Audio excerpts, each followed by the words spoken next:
Damos las buenas tardes de nuevo en esta tarde que vamos a tener un tiempo con la palabra y posteriormente vamos a tener un tiempo en la comunión, en la mesa del Señor. Aprovechamos para saludar a aquellos que se conectan telemáticamente, a aquellos hermanos que nos están siguiendo en este momento y que también nos van a acompañar en el tiempo de alabanza. Me gustaría que durante la oración pudiéramos tener presentes personas que están ahora en momentos de dificultad. Vamos a orar por Barcelona, por su situación, por José, por Ana, por todos los cristianos que ahí viven. Vamos a orar por mi consuegro también, Julio, que está con una situación de parálisis facial complicada y está el hombre también agobiado. No es nada, según el médico, excesivamente grave, pero es muy incómodo. Entonces, ayer hemos estado en el funeral de su padre y bueno, se ha juntado todo un poquito. Entonces, tengámoslo también en cuenta. Y oremos por aquellos que habitualmente oramos y siempre pedimos al Señor por sus necesidades. Vamos a abrir las Biblias en Mateo 26.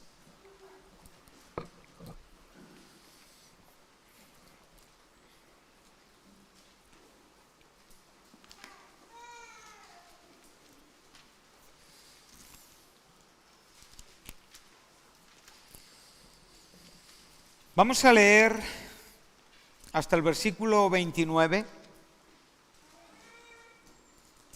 pero vamos a estar hablando en el contexto que llega hasta el 19.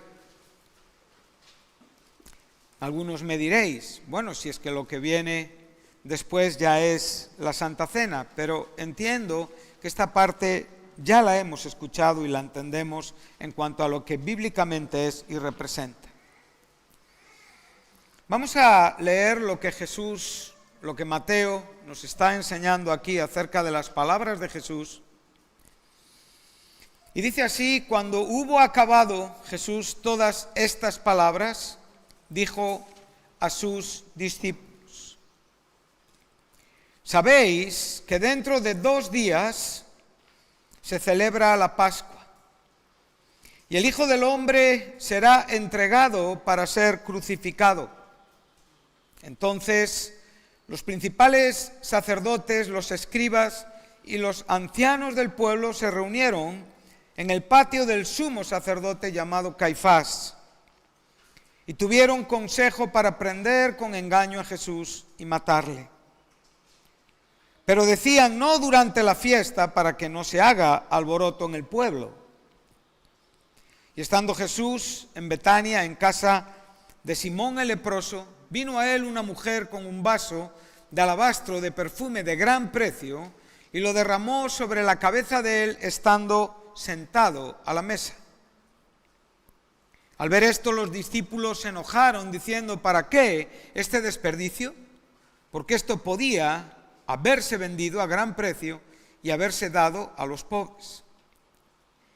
Y entendiéndolo Jesús les dijo: ¿por qué molestáis a esta mujer? Pues ha hecho conmigo una buena obra. Porque siempre tendréis pobres con vosotros, pero a mí no siempre me tendréis. Porque al derramar este perfume sobre mi cuerpo, lo ha hecho a fin de prepararme para la sepultura. De cierto os digo que donde quiera que se predique este evangelio en todo el mundo, también se contará lo que ésta ha hecho para memoria de ella. Entonces, uno de los 12, que se llamaba Judas Iscariote, fue a los principales sacerdotes y les dijo: ¿qué me queréis dar y yo os lo entregaré? Y ellos le asignaron 30 piezas de plata. Y desde entonces buscaba oportunidad para entregarle. El primer día de la fiesta de los panes sin levadura, vinieron los discípulos a Jesús diciéndole: ¿dónde quieres que preparemos para que comas la Pascua? Y él dijo: id a la ciudad a cierto hombre y decidle: el maestro dice, mi tiempo está cerca, en tu casa celebraré la Pascua con mis discípulos. Y los discípulos hicieron como Jesús les mandó y prepararon la Pascua. Cuando llegó la noche, se sentó a la mesa con los 12 y mientras comían dijo: de cierto os digo que uno de vosotros me va a entregar.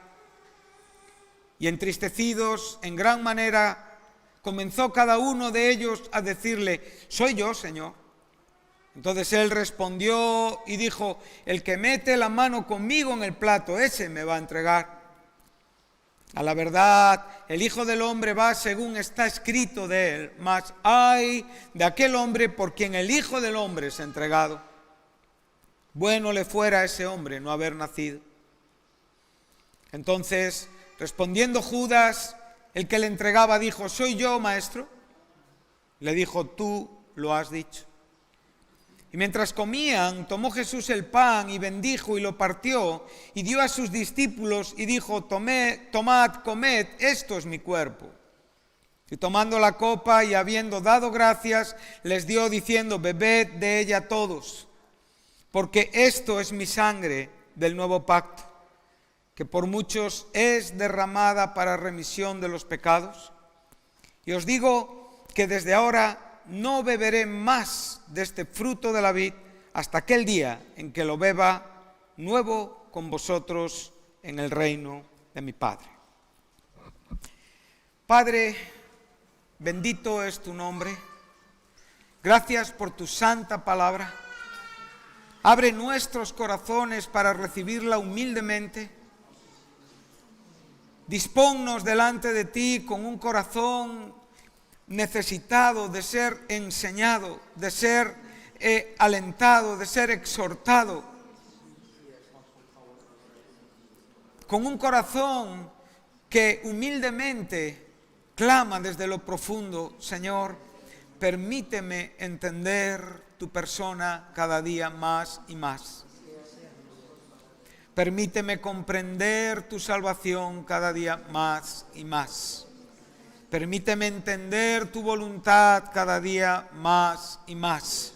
Permíteme entender el significado de la cruz cada día más y más. Permíteme llegar, Señor, hasta la meta. Por favor, Jesucristo, en esta tarde, Señor, que tu Espíritu Santo pueda llenar, pueda aclimatar espiritualmente todo lo que nos estamos proponiendo. Oh Padre, que tengamos una comunión fuerte, sincera y profunda contigo. Oh Padre, que salgamos de aquí bendecidos. Oh Padre, ponemos en tus manos, Señor, las necesidades de nuestros hermanos, de tu iglesia, de aquellos que están en dificultades. Jesús, susténtalos, confórtalos, protégelos, cuídalos, guárdalos, Señor. Sánalos. En el nombre precioso de Jesucristo. Amén. Bueno, pues vamos a dar comienzo al desarrollo expositivo de lo que tenemos en este capítulo 26 de Mateo. Y como digo, lo vamos a hacer hasta el versículo 19. Hemos leído hasta el final porque hemos visto que es un momento anterior a la Santa Cena. Y por lo tanto es bastante adecuado para este momento, no solamente que estamos celebrando, que llamamos en los ámbitos del cristianismo Semana Santa, ya que estos acontecimientos están dentro de la semana de pasión de Jesucristo, y por supuesto es adecuado porque también lo que vamos a celebrar después es la Santa Cena, que también en este tiempo el Señor Jesús instauró y estableció.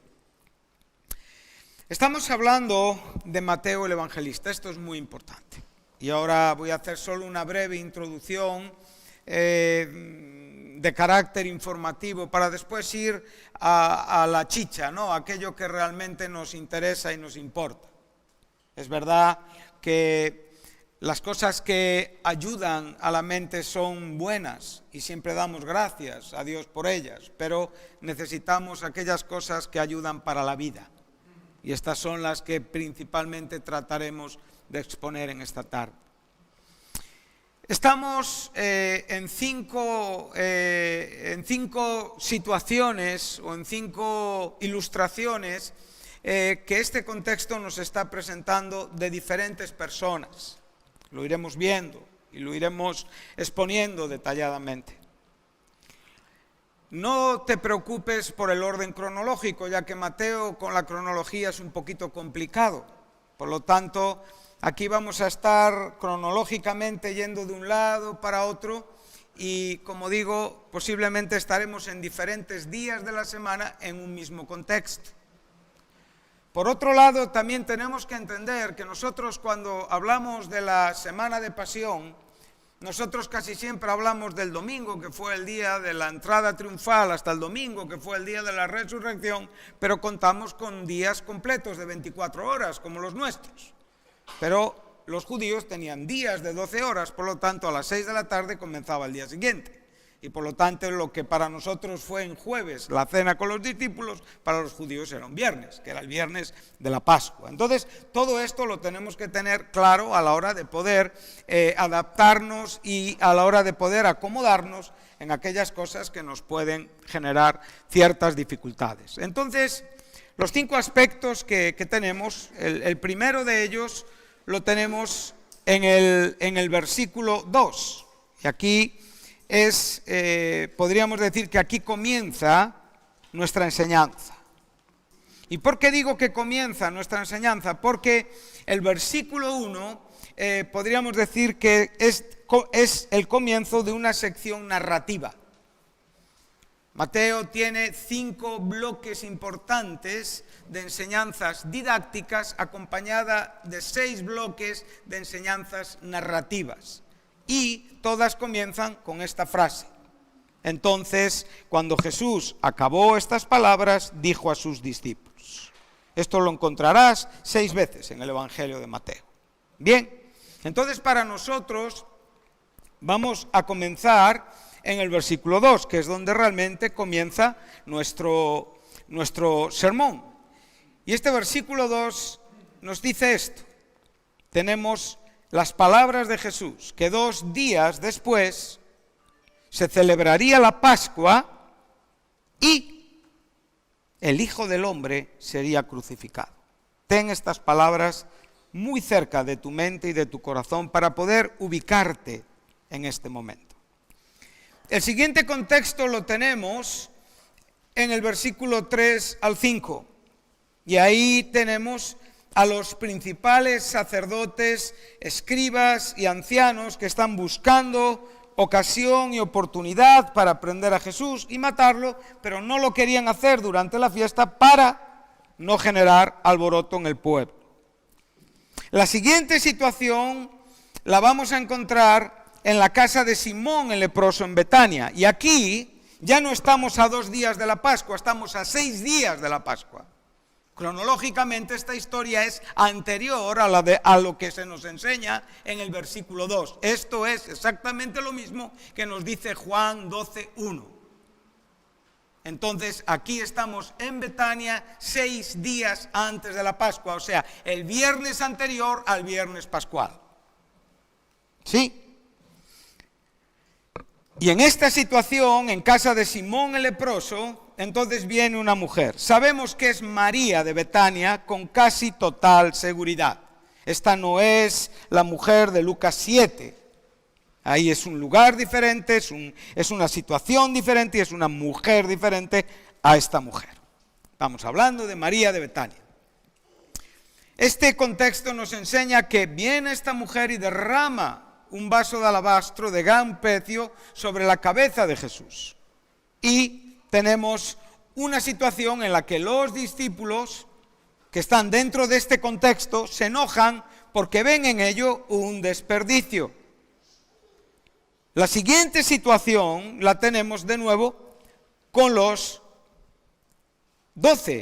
con los sacerdotes y con Judas Iscariote, ¿no? Donde él va a ofrecer, no al patio de Caifás, pero va a ofrecer la cabeza de Jesús y se ofrece para traicionarle. Y el siguiente contexto, que sería el primer día de la fiesta de los panes sin levadura, lo cual sería el día anterior a la Pascua. Aquí estaríamos en el jueves. Vale, ya estamos cronológicamente situados. Esto es importante.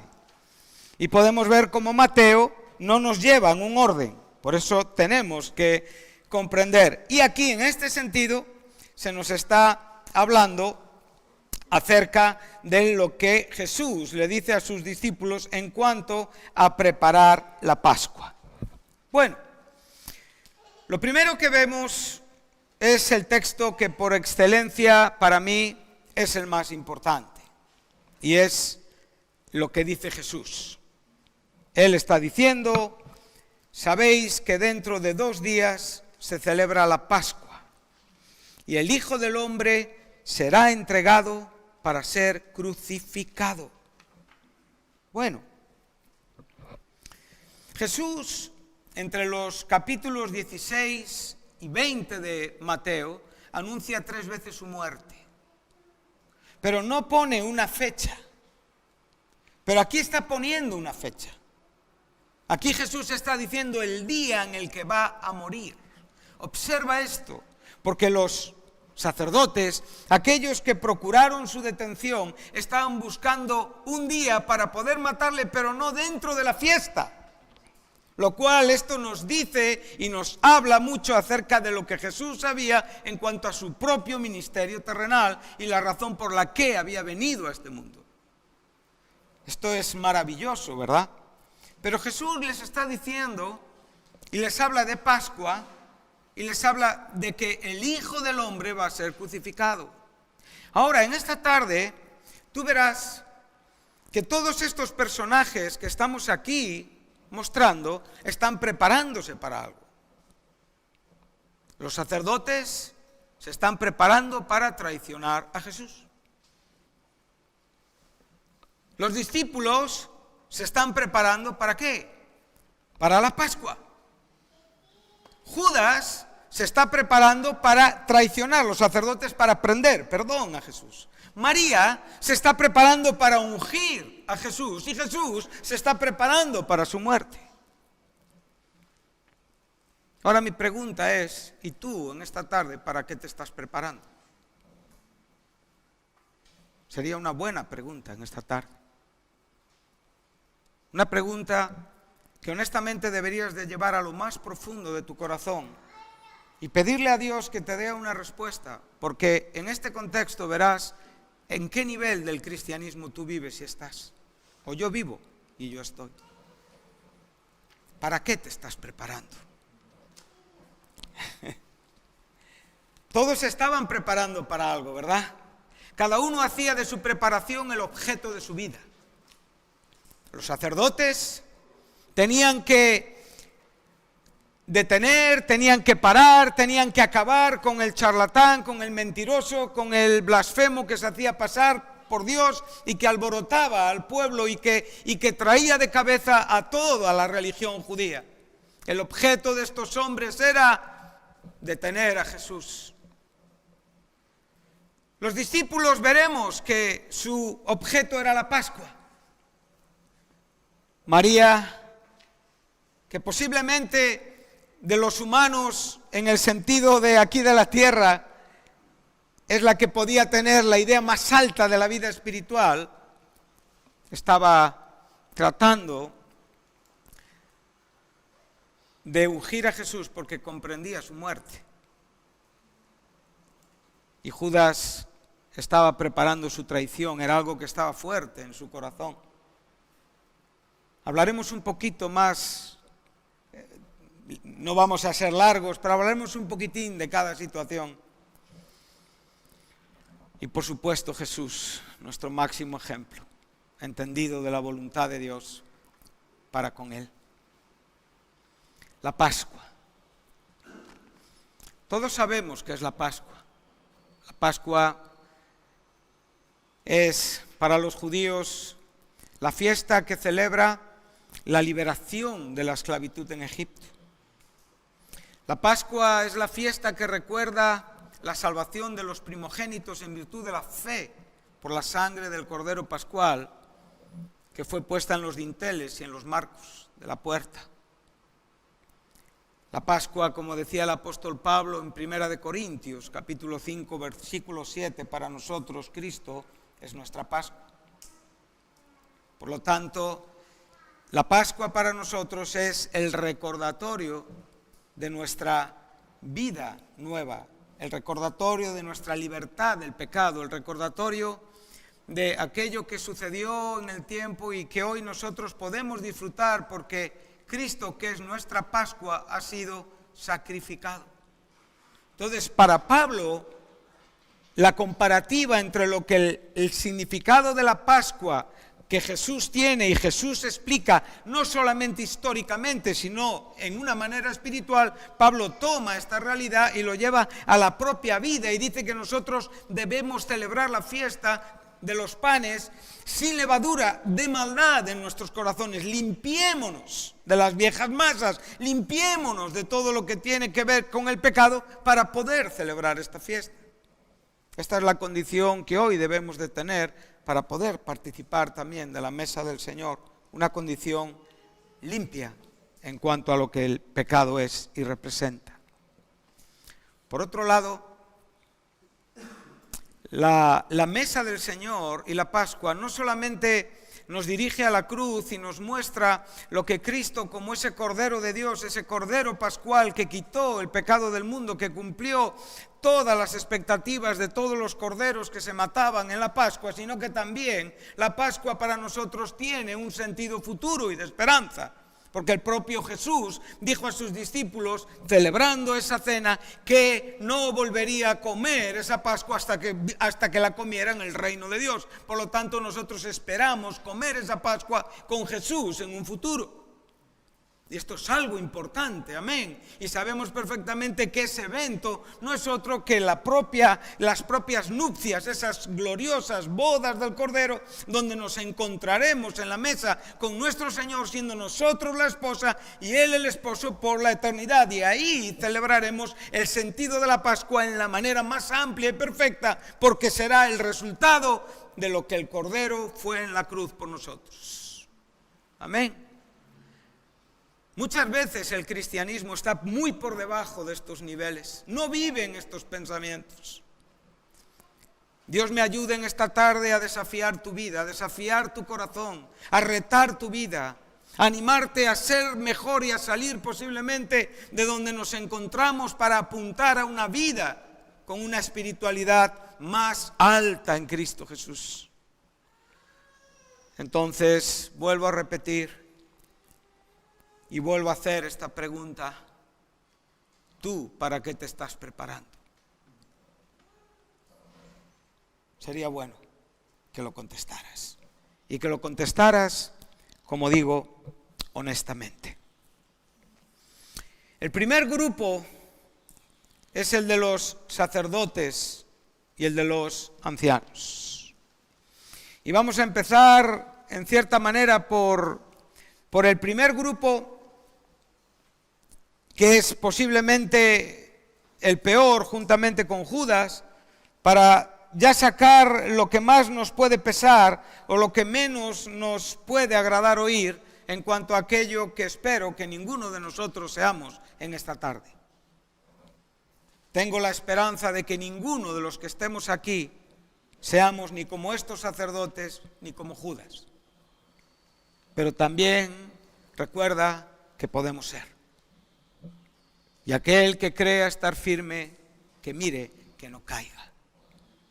Entonces la consideración y el respeto a lo que la palabra de Dios nos enseña es siempre bueno y saludable para nuestras almas. ¿Qué representan los sacerdotes?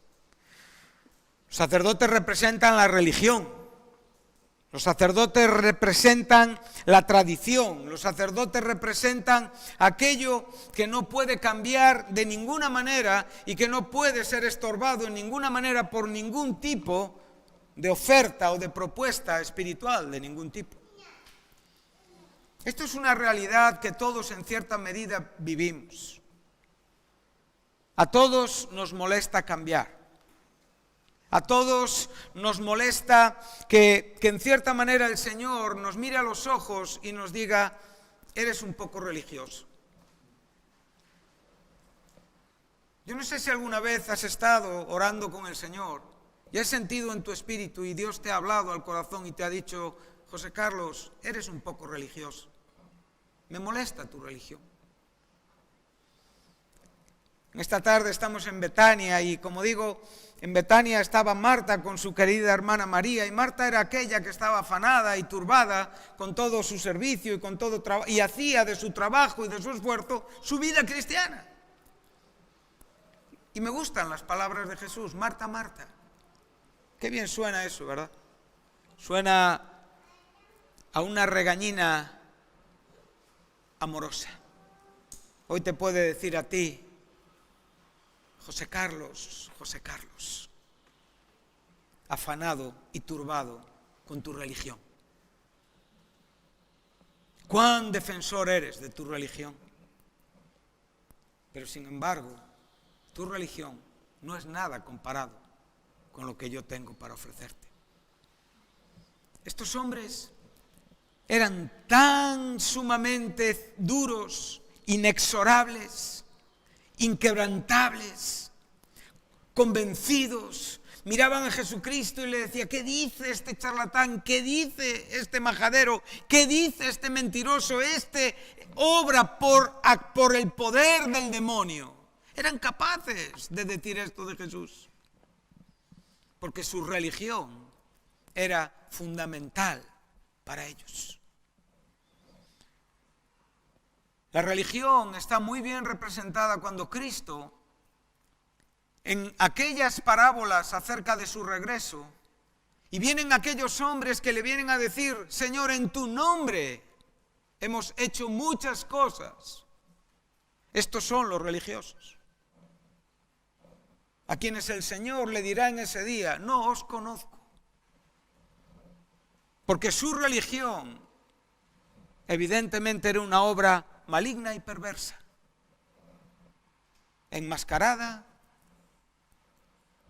de un bien hacer de carácter humano y religioso. Y Dios les trató y les dijo, todo lo que habéis hecho, lo habéis hecho perversamente. No os conozco.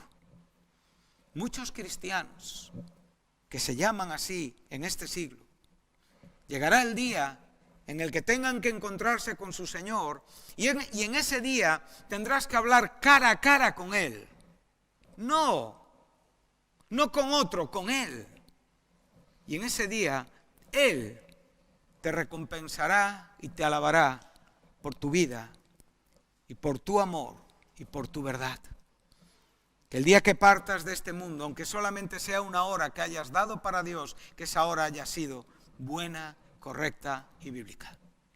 Porque si partes de este mundo con 30 años de trabajo religioso, en ese día oirás, no te conozco. Eso está ahí para que lo leamos. Eso está ahí para que lo entendamos y para que tengamos una advertencia y para que no nos sintamos orgullosos de nuestros hechos y acciones. Cuidado con tu religión. Cuidado con aquello en el que después de tantos años te puedes sentir muy vacío. Y es una realidad que debes de considerar. Estos hombres se prepararon para oír un no os conozco. Es duro, ¿eh? Es muy duro. El siguiente asunto lo tenemos con Judas Iscariote. ¿Quién fue Judas? Bueno, Judas no fue un religioso, ¿verdad? No fue uno del grupo de los sacerdotes, no estaba dentro del grupo que estaba procurando detener y crucificar a Jesús, aun cuando el propio Jesús sabía el día que iba a morir y ni ellos sabían cuándo le iban a matar. Maravilloso, glorioso. Pero Judas, si tú vas un momento a Marcos 6, al verso 7, observa el texto que vas a encontrar aquí.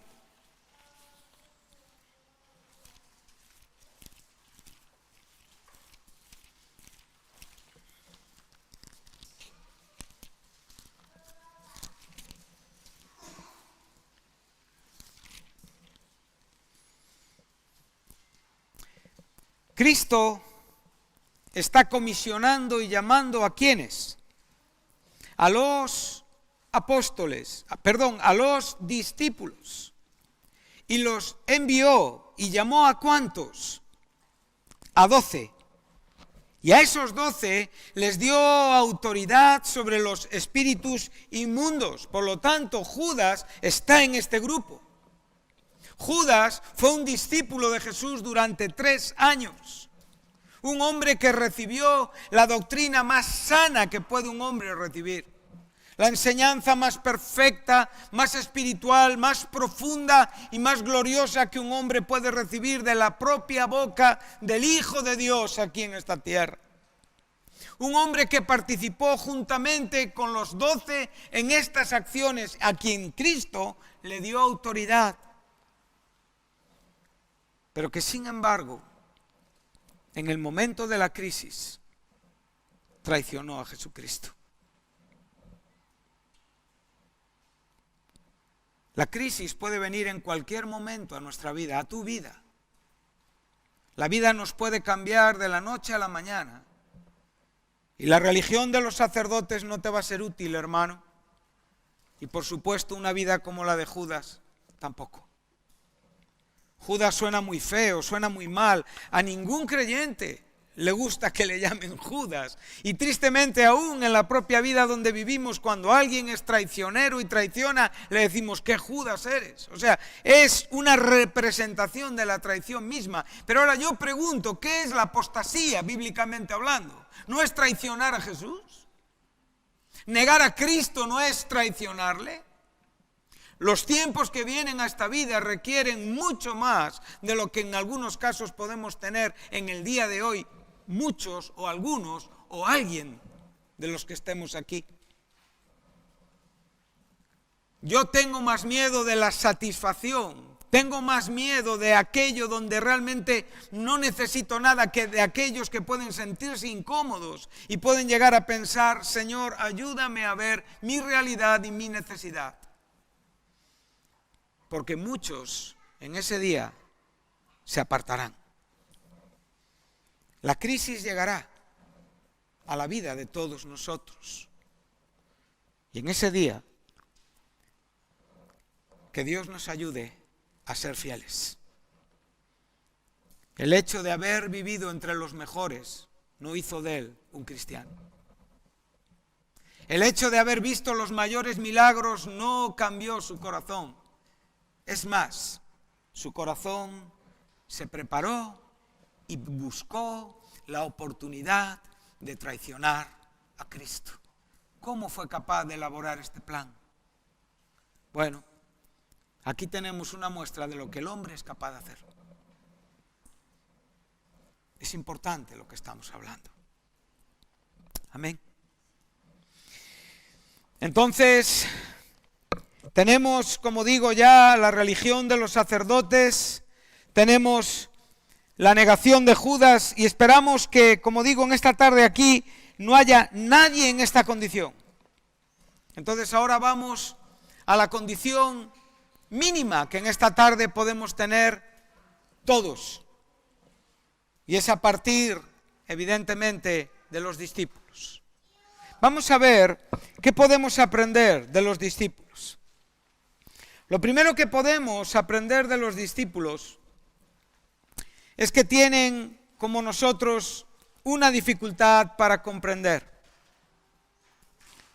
Son superficiales, no captan profundamente, son insensibles y únicamente están viendo la Pascua. No están viendo la muerte.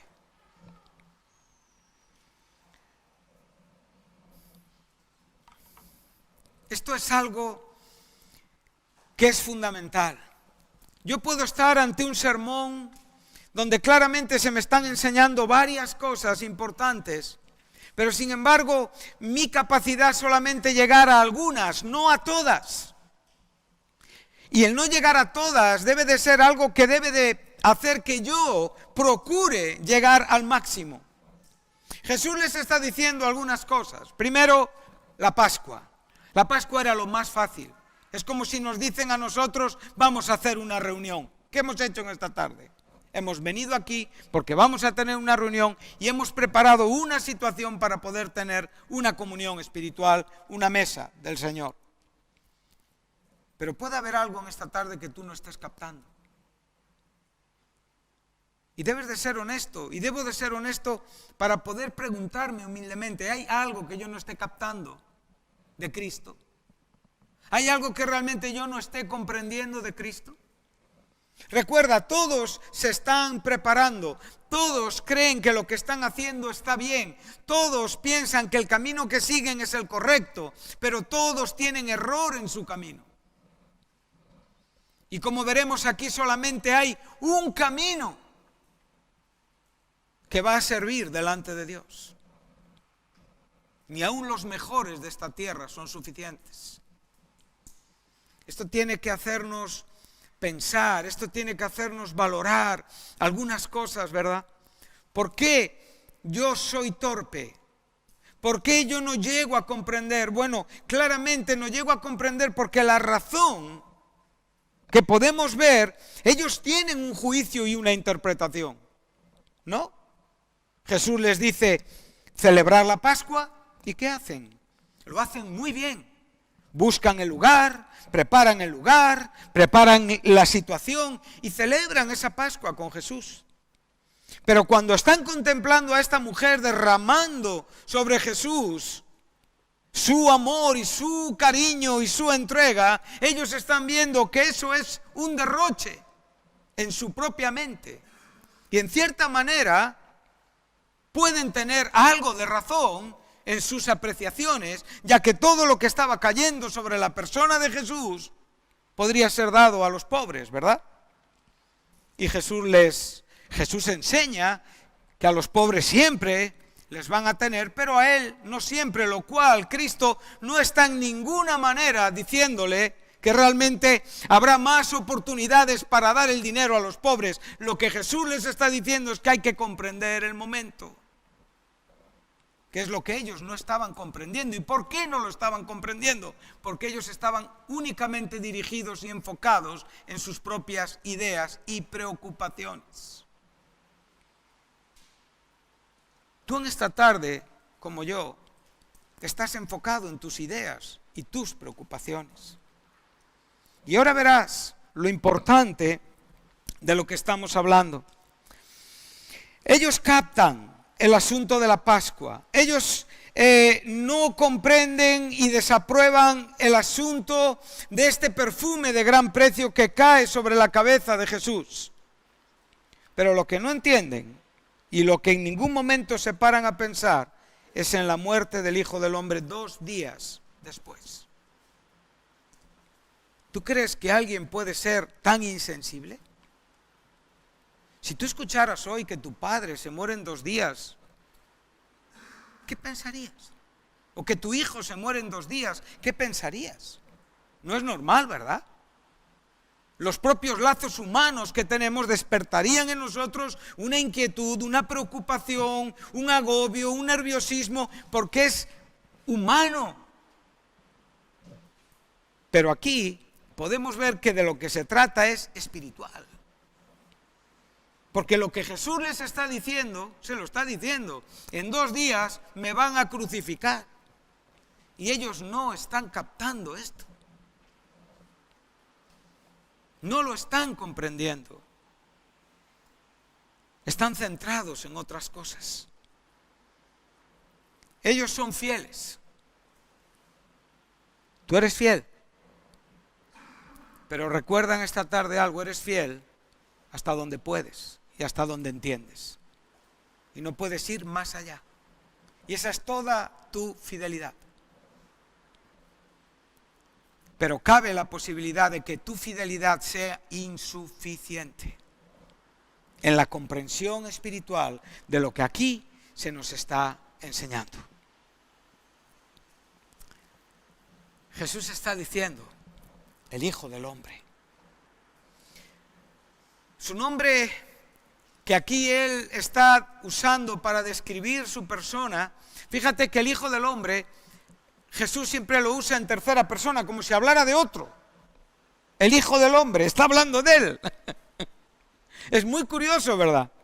Entonces Cristo está usando esta manera de presentar el Hijo del Hombre para hacerles comprender lo que realmente significa la propia crucifixión, porque el Hijo del Hombre no solamente habla de la propia redención, sino habla en un sentido escatológico de su segunda venida y de su propia humillación como hombre. Entonces, cuando vemos este término, Hijo de Hombre, por un lado vemos la humillación siempre al lado de la gloria venidera, o sea, su exaltación, pero también vemos su redención. Es lo que está diciendo aquí, el Hijo del Hombre será crucificado. Está hablando de la redención de nuestros pecados. Pero también Él dice cuando venga el Hijo del Hombre. Y eso lo va a decir, lo acaba de decir en el capítulo 24 y 25, capítulos que usa para hablar de las profecías que sucederían después de su crucifixión. Y eso sabemos que fue el martes y el miércoles todo ese tipo de debates en el templo, y el miércoles Él dio esas profecías desde el Monte de los Olivos, desde donde contempló el templo y dijo todo lo que tenía que decir. Pero Cristo no dejó de decir las cosas. Tú vas a seguir oyendo verdades, el problema es lo que haces con ellas. Cristo siguió explicando. Cristo no volvió para atrás, Él avanzó, su camino era la cruz, Él enseñó todo lo que tenía que enseñar y de cada uno dependía el tener el corazón correcto para comprender las verdades. Y los discípulos no las estaban comprendiendo. En esta tarde cabe la posibilidad de que todos los que estemos aquí seamos como estos discípulos, todos. Porque es el mínimo que tenemos en esta historia donde podemos decir, Señor, a partir de aquí podemos andar. Los otros casos son terribles, ni tan siquiera pensamos que vamos a ser nosotros. Pero ahora cuando estamos hablando de los discípulos, entonces podemos ver que ellos no están entendiendo el corazón de Cristo. Únicamente entienden la voz y la obedecen. Ellos oyen la Pascua, pero su corazón les está diciendo, voy a morir crucificado. Y ellos se centran en lo que entienden. ¿Qué vas a hacer tú? Igual que ellos, igual que yo. Hacemos lo que entendemos, nos centramos en lo que entendemos, y lo que no entendemos necesitamos revelación y necesitamos ayuda para poder avanzar un poquitín más de donde estamos. Amén. El siguiente asunto es María. Aquí vemos a esta mujer. Esta mujer llega y esta mujer derrama ese alabastro lleno de perfume de gran precio sobre la cabeza de Jesús. Los discípulos, como hemos dicho, se enojan. ¿Para qué esta perdición? ¿Para qué este desperdicio? Y Jesús les dice, ¿por qué molestáis a esta mujer? O sea, Jesús en este momento está haciendo una separación entre el entendimiento de unos y de otros. El de unos, ya hemos visto hasta dónde llega. Preparar la Pascua. Nada más. Ahora estamos ante un entendimiento más profundo. Un entendimiento mucho más claro. Un entendimiento que nos habla de que esta mujer pudo ver en el propio corazón de Cristo lo que Cristo estaba haciendo. Y Él les está diciendo, porque está haciendo conmigo una buena obra. ¿Con qué propósito? Ungir mi cuerpo para prepararme para la sepultura. Ahora, Cristo fue preparado para la sepultura una vez que murió en la cruz y lo descendieron del madero y lo llevaron al sepulcro. Cristo aquí no fue preparado para la sepultura. No es en este momento que le ponen todas las especies, todos los asuntos que los judíos usaban, no lo están embalsamando. Cristo está vivo, todavía hay muchos asuntos, todavía hay que hablar muchas cosas. Por lo tanto, Cristo está diciendo, esta mujer está ungiendo mi vida espiritualmente. Y esta mujer está entendiendo mi muerte antes de morir. Está viendo que mi cuerpo está destinado a una cruz. Es una mujer que está teniendo una visión de un hecho antes de que acontezca. ¿Ella lo comprendió?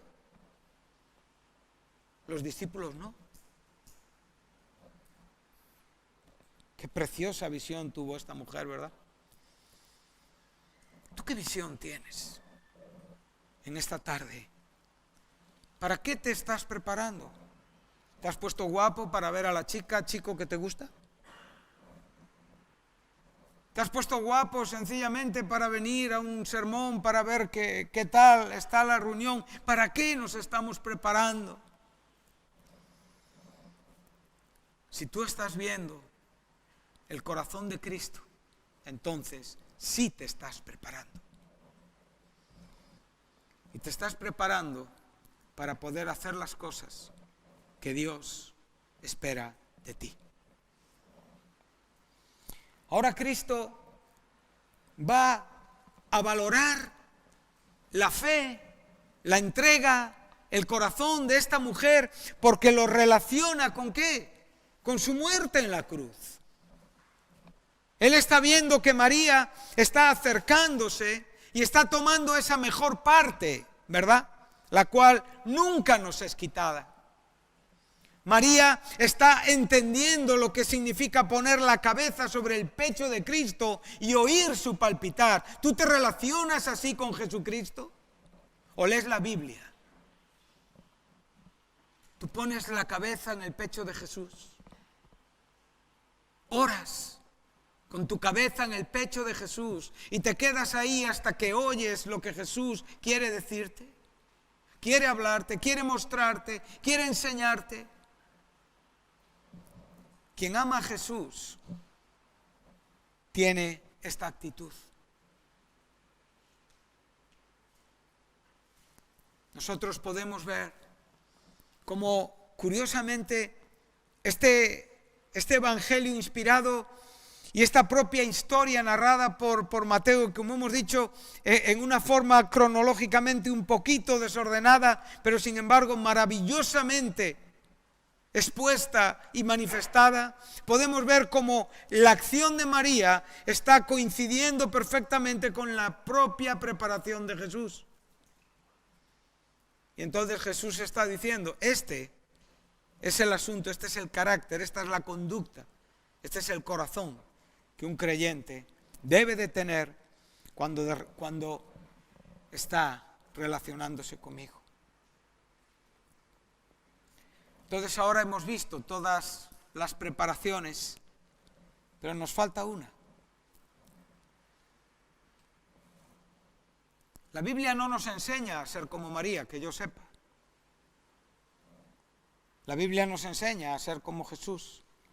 María quiso ser como Jesús y en lo que ella hizo para Jesús nosotros tenemos que imitar a María. Pero ahora vamos al asunto con el que vamos a concluir en esta tarde y con el que realmente vamos a quedar con esta consideración. Y es lo que Cristo está preparando. ¿Qué está preparando Cristo? Está preparando su muerte. Está preparándose para su muerte.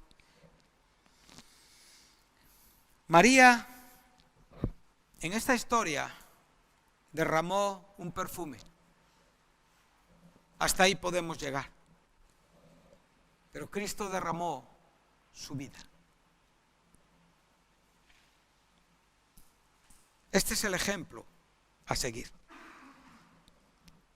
Ahora es donde nosotros tenemos que valorar lo que hemos leído hasta este momento y tenemos que honrada y honestamente poner nuestra vida en una condición comparativa donde yo me estoy preparando para algo en la vida y tengo que discernir el nivel de preparación y de disposición que yo tengo.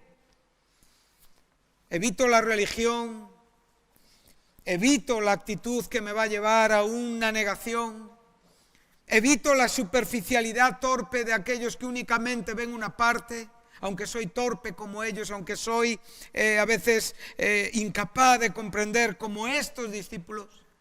Quiero realmente captar la persona de Jesucristo, pero ¿para qué quieres captar a Jesucristo? Si tú captas a Jesucristo, es solo para entregarte. Esto es la razón de comprender a Cristo. Y si no lo vas a hacer, entonces te estás engañando a ti mismo. Aquí lo que ahora mismo tenemos ante nosotros es aquel que se entregó en la cruz y nos amó y dio toda su vida por cada uno de nosotros. Él se entregó por ti. Ahora, tú tienes que entregarte por Él. Y aquí es donde está el nivel importante. Las buenas intenciones las tenemos todos. Lo que leemos lo aceptamos todos, pero una cosa es lo que leemos y otra cosa es lo que vivimos. Una cosa es lo que realmente llegamos a comprender y otra cosa es nuestra propia realidad. Hebreos 12:3 nos enseña que nosotros tenemos que tener ante nuestros ojos a aquel que menospreció el oprobio. Porque nosotros todavía no hemos resistido hasta la sangre. No hemos combatido por el pecado hasta la sangre. Y ahí entonces nosotros podemos considerar a aquel, reducir toda nuestra mente a la vida de aquel que tiene que ser mi ejemplo y al que tengo que seguir al precio que sea. Y si no es así, no somos cristianos bíblicos. Somos religiosos o somos lo que queramos, pero no cristianos bíblicos. Si tú no estás dispuesto a seguir a Jesús al precio que sea, no estamos en el nivel del cristianismo bíblico. Entonces reducimos, consideramos a aquel que sufrió tal contradicción de pecadores contra sí mismo para que mi ánimo, para que mi debilidad, para que mi carnalidad, para que mi incapacidad, para que mi superficialidad, para que todo aquello donde no llego sea transformado y convertido profundamente, para que realmente yo pueda vivir como Él vivió, enseñar lo que Él enseñó y darle a Él lo que Él me dio. Su vida, yo le doy mi vida. Mi vida. Esto es cristianismo. Fuera de esto no hay cristianismo. Si tú quieres permanecer con tu vida, no puedes llamarte cristiano. Llámate lo que tú quieras, religioso, creyente. Un cristiano es aquel que le ha dado a Cristo su vida. Y esta es la voluntad de Dios, que demos a Cristo nuestra vida. En una manera total y absoluta, en una manera donde no hay condiciones, en una manera donde no ponemos comas, ni puntos, ni guiones, en una manera en la que le decimos a Cristo, un todo para ti, haz lo que quieras conmigo. Esto es el cristianismo de la Biblia. Este es el cristianismo que Pablo, Cristo y los apóstoles enseñaron. Y este es el cristianismo que nosotros tenemos que enseñar. Pero no nos olvidemos que vivimos en un mundo que cada día va a agitarse más y que dentro de nuestras propias obras cristianas va a haber agitación y que realmente las maneras superficiales de conveniencia, de egoísmo, tienen que manifestarse y tienen que ir donde realmente el corazón quiere ir, porque Cristo tiene que manifestar su iglesia en estos tiempos. Y tú tienes que decidir dónde quieres estar, hermano. Si en su iglesia o en tu vida. Si en una entrega de todo corazón a Él o en tus propias maneras de vivir. Cristo no te pidió nada para salvarte. pero para andar con Él te lo pide todo. Todo.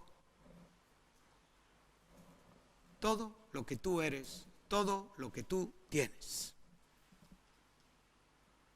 ¿Te estás preparando para esto?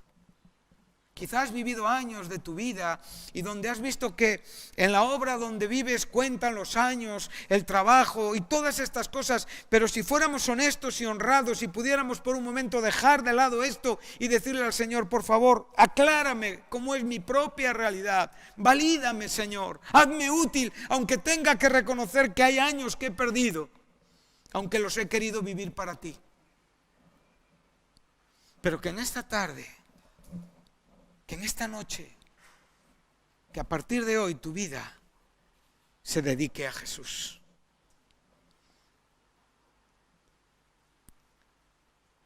Uno de los grandes enemigos de la entrega es el conformismo. Es la fachada que impide que veas tu realidad.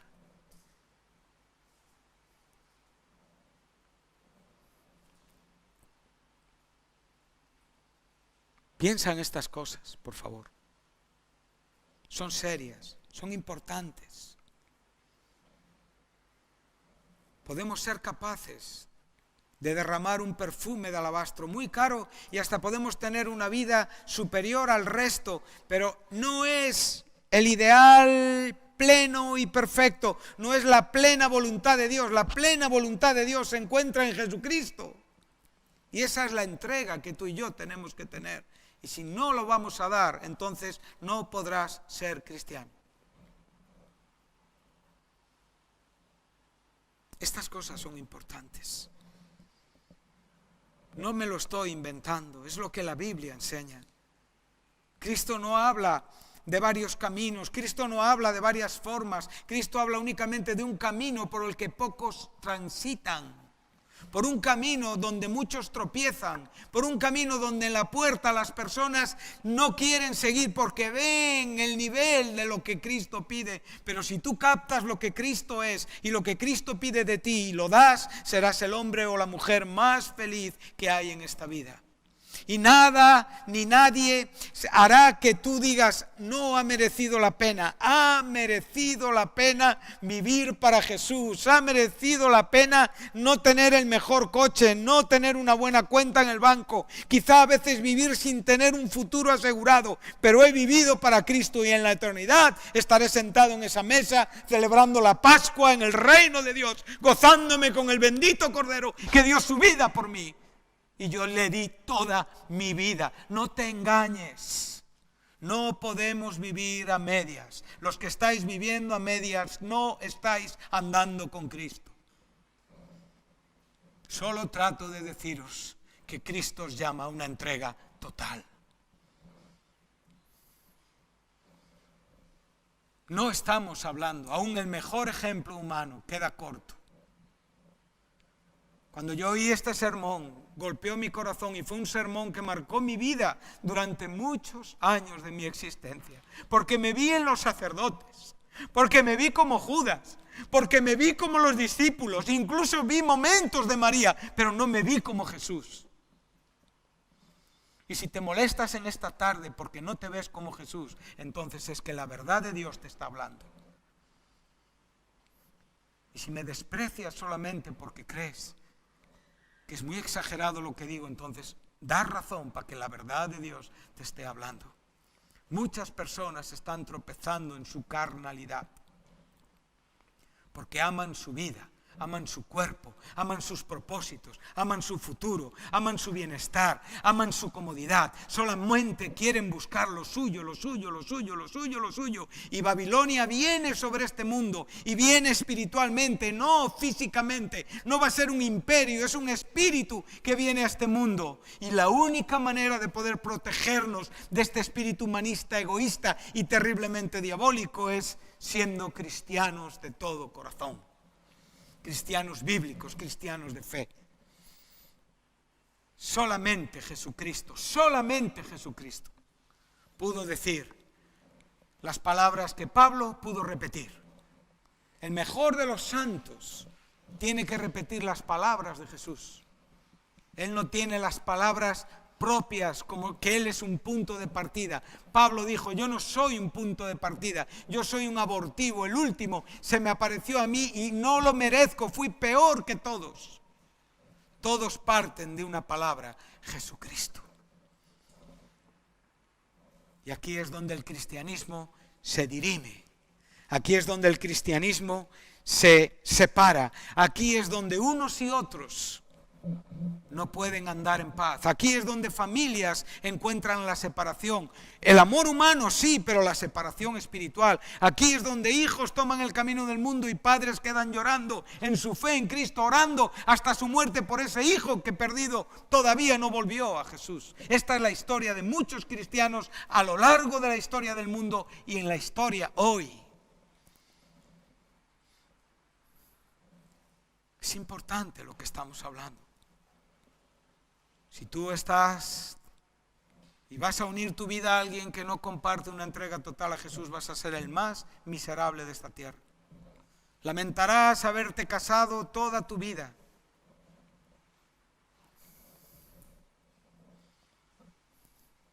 Por favor, seamos honestos. Necesitamos asuntos más profundos. Solamente Jesucristo dijo en Mateo 10:38 y en Mateo 16:24.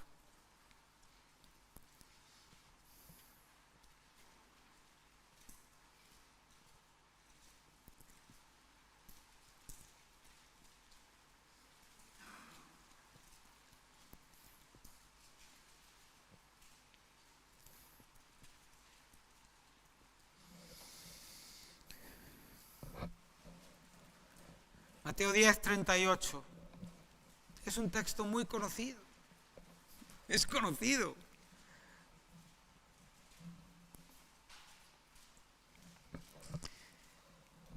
El que no toma su cruz no es digno de mí. Cristo lo deja bien claro. El que no toma su cruz, ¿con qué propósito? ¿Ser salvo? No. Es la vida entregada a Él. Es la vida que realmente se relaciona por el comienzo de la propia obra de gracia. Aquel que no vive entendido de la negación de todo lo que son sus propios planes y propósitos en la vida no es digno de mí. Es Jesucristo quien te va a mirar a los ojos y te va a decir, no me diste tu vida. Te sentiste más valioso que yo. No te conozco. Prepárate, prepárate. Es el propio Jesús quien dice en 16:24 lo mismo, niéguese a sí mismo, tome su cruz y sígame. ¿Y qué es negarse a uno mismo? ¿Cómo lo vamos a explicar? Decimos el término griego aparneomai, ¿y qué? ¿Y qué me dice a mí este término? Ese término me dice que yo tengo que desaparecer. ¿Y cómo desaparezco? ¿Que es un asunto de abnegarme? Claro que es un asunto de abnegarme, pero es un asunto espiritual. ¿Cómo puedo yo llegar a tratar mi vida como si yo no existiera? Eso es una obra espiritual que únicamente en la cruz sucede, con la cruz sobre mi vida, llevando mi cruz. Pero ¿cómo es esto? Esto es fácil de decirlo, pero es muy difícil de vivirlo. Llegar a decir que no hay otra cosa que la cruz de Cristo. En nada hay más, no tengo más gloria que la cruz de Cristo, por la que por medio de ella el mundo es crucificado para mí, yo soy crucificado. Pero cada día yo vivo en el mundo, amo el mundo, me gusta el mundo, tengo ojos para el mundo. Y estoy diciendo Gálatas 6:14, paso por un escaparate y se me van los ojos, veo mujeres y se me van los ojos, vivo en el mundo deseando las cosas del mundo y amo al mundo más que a Jesús. Y estoy hablando de una cruz. ¿De qué cruz estoy hablando? Esto es importante, hermanos. Tenemos que abrir nuestros ojos. Tenemos que salir de nuestros engaños, de estas dificultades que nos están atascando y que realmente nos están llevando en un camino de confusión. Amamos el mundo, muchas veces amamos el mundo. Y cada uno tiene que ver cómo ama el mundo y en qué situación ama el mundo y cuánto ama el mundo. Pero el que ama el mundo no es digno de mí. Eso es lo que dice Jesucristo.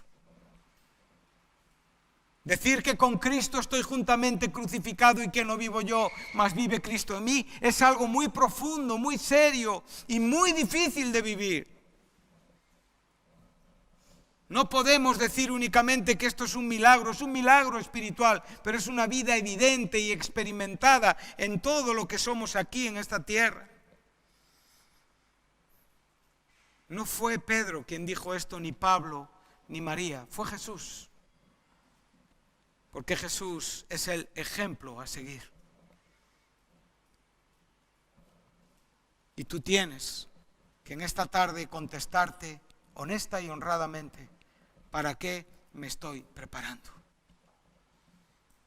¿Para qué te estás preparando? ¿Para encontrarte con quién en la vida? ¿Qué buscas en la vida?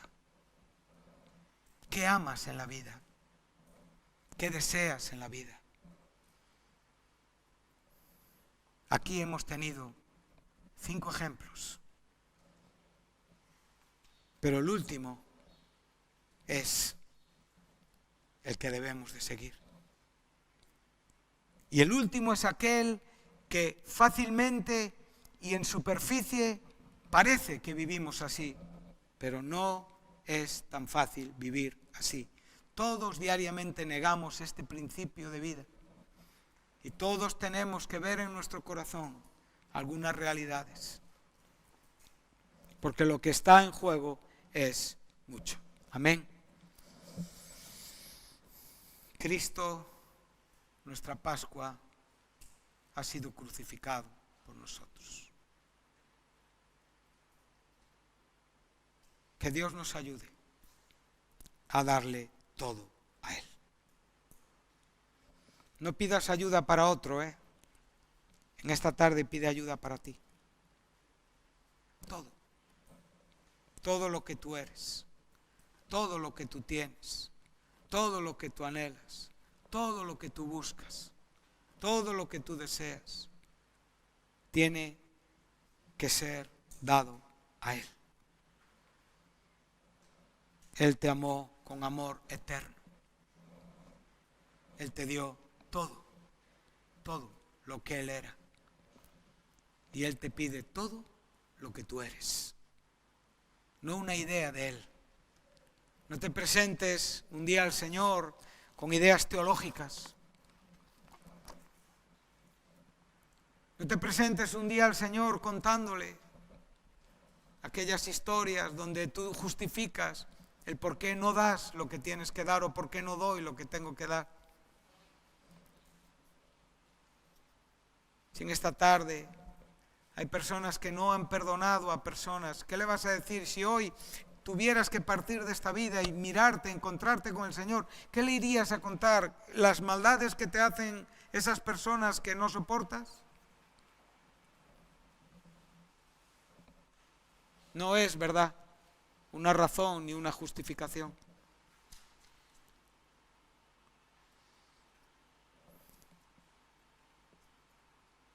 En esta Semana Santa, en esta tarde, ruego y oro a Dios que en el tiempo que tengamos de oración, algunos podamos decirle al Señor: quiero darte todo. Todo. Sin reservas, sin condiciones. Quiero soltar mis planes y mis propósitos. Y si no, no hay entrega, de verdad lo digo. O sea, tienes todo el derecho de quedarte como estás, de vivir como vives, de hacer lo que quieras. Es tu vida. Yo no puedo despreciarte. Yo como cristiano, aquí desde este púlpito donde todo lo que estoy hablando, soy consciente de que Dios está arriba y que realmente Él me va a juzgar por cada palabra que estoy profiriendo aquí. Es una situación compleja. Pero yo te respeto y te quiero y te amo. Pero eso no es suficiente. Aquí el asunto eres tú y Cristo. No es tú y tu familia, eres tú y Cristo. Esta es la situación en esta tarde. Tienes que decidir lo que quieres hacer. Uno puede vivir entregado por años, sin embargo, sentir un poquito de orgullo de toda esa entrega tan perfecta. Pues igual el Señor quiere hablarte de algo más profundo, que yo o tú puedes o debes entender.